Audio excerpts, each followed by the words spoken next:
विधेयक 2025 वर बोलण्याची संधी दिली।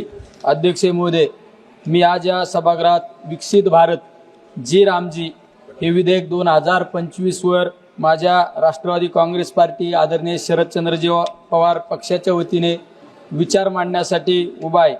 अध्यक्ष महोदय, या विधेयकाचे नाव वाचल्यानंतर एक गोष्ट प्रकर्षाने जाणवती की या सरकारला कामापेक्षा नावाचे राजकारण करण्यामध्ये अधिक रस आहे। अध्यक्ष महोदय, यूपी सरकारच्या काळात जेव्हा ही योजना सुरू झाली तेव्हा तिला महात्मा गांधी राष्ट्रीय ग्रामीण रोजगार हमी योजना असे नाव देण्यात आले होते। महात्मा गांधींचे नाव या योजनेला देण्यामागे एक विचार होता, खेड्याकडे चला आणि ग्रामीण भागाचा विकास। पण आज हे सरकार केवळ राजकीय हेतूने प्रेरित होऊन राष्ट्रपित्यांचे नाव या योजनेवरून पुसून टाकण्याचा प्रयत्न करत आहे आणि त्याला जी रामजी असे नाव देत आहे। अध्यक्ष महोदय, नावे बदलण्याने मजुरांचे नशीब बदलत नाही, तर त्यासाठी प्रामाणिकपणे अंमलबजावणी करणे गरजेचे असते।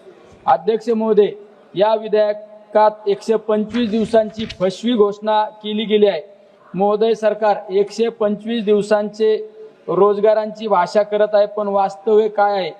आज अनेक राज्यामध्ये मजुरांना वर्षाला 50 दिवसही काम मिळत नाही। जुन्या योजनेतील 100 दिवसांचे काम 11 वर्ष पूर्ण देऊ न शकणारे हे सरकार 125 दिवसांचे आश्वासन कोणाला देत आहे? ही केवळ निवडणुकांचा इव्हेंट करण्याची तयारी आहे। अध्यक्ष महोदय, हे बिल रोजगार देण्यासाठी आहे की लोकशाही दिशाभूल करण्यासाठी?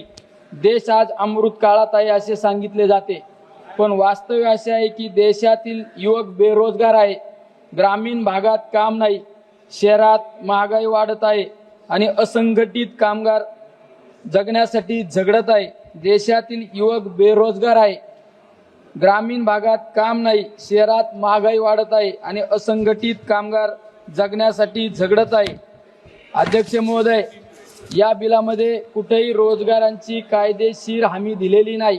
मग सरकार काय सांगत आहे? मिशन राबवू, प्रोत्साहन देऊ, संभाव्यता निर्माण करू, पण युवकांना संभाव्यता नकोत, नोकऱ्या हव्या आहेत। जोपर्यंत कायदेशीर हमी नाही तोपर्यंत हे बिल केवळ घोषणांचा ढीग आहे। अध्यक्ष महोदय, निधीशिवाय मिशन म्हणजे थट्टा। या मिशनसाठी स्वतंत्र स्पष्टता आणि निधी कुठे आहे? उत्तर कुठेच नाही। निधी नसेल तर प्रशिक्षण केंद्र कसे चालतील? ग्रामीण रोजगार कसा निर्माण होईल? महिला स्वयंरोजगारांसाठी कसा वाढेल?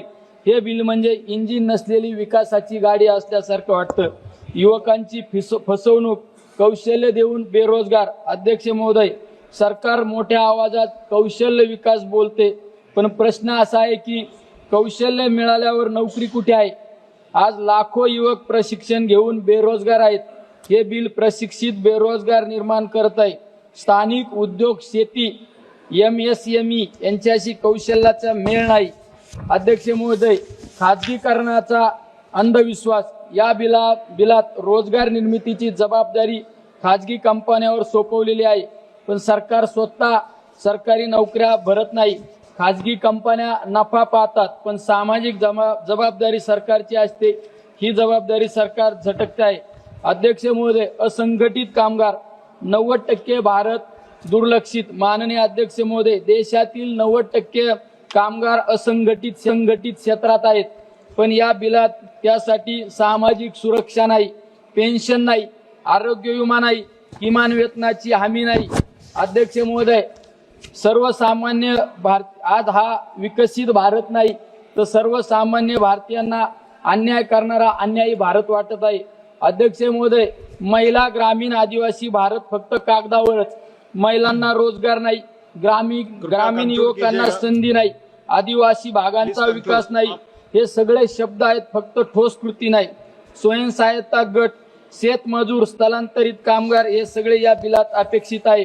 अध्यक्ष महोदय, या राज्य सरकारचा दुय्यम वागणूक। रोजगाराची समस्या स्थानिक असते, पण राज्य सरकारना अधिकार नाहीत। हे सगळे निर्णय केंद्रात घेतले जात आहे। हे संघराज्य व्यवस्थेवर आघात आहे। एकच मिनिट राहिला।